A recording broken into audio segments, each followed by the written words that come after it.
Hey everybody, this is Brian Feuder with Square Foot Gardening for the Red River Valley, and it's almost April. I got the 29th of March, Palm Sunday today. It was some beautiful weather here in Fargo, North Dakota. About 60 degrees today.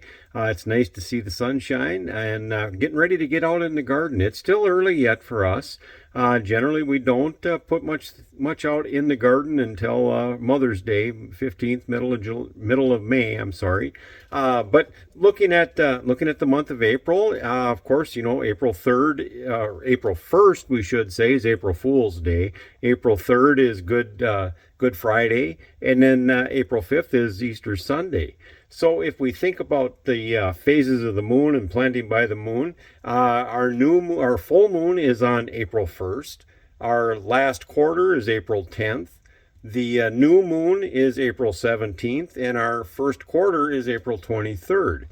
And so when we think about that time between the full moon and the new moon is what we call our waning moon.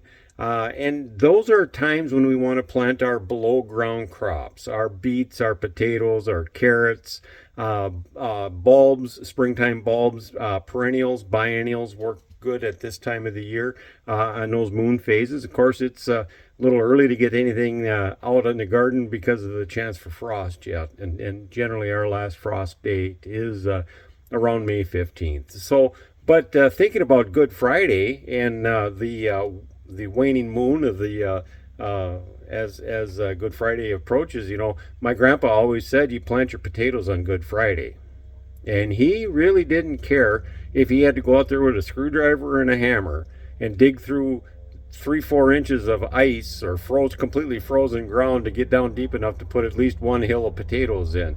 And he said, well, I said, Grandpa, why do you plant your potatoes on Good Friday? The soil temperature is much too cold. It's froze. It's not going to grow. And my grandpa would say, well, look at what God did when he put Jesus in the ground on Good Friday. So if he can make Jesus rise again after 3 days being in the ground, I'm sure my potatoes will be just fine. And he always had good potatoes.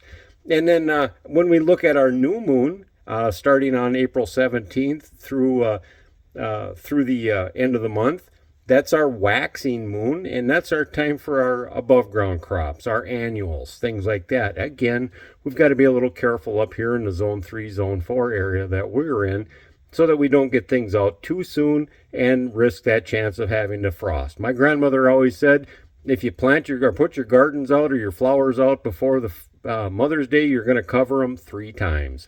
And I believe she was right. So there's a list of things to do for April. Thinking about that in the calendar. And hey, as always, keep those fingers dirty.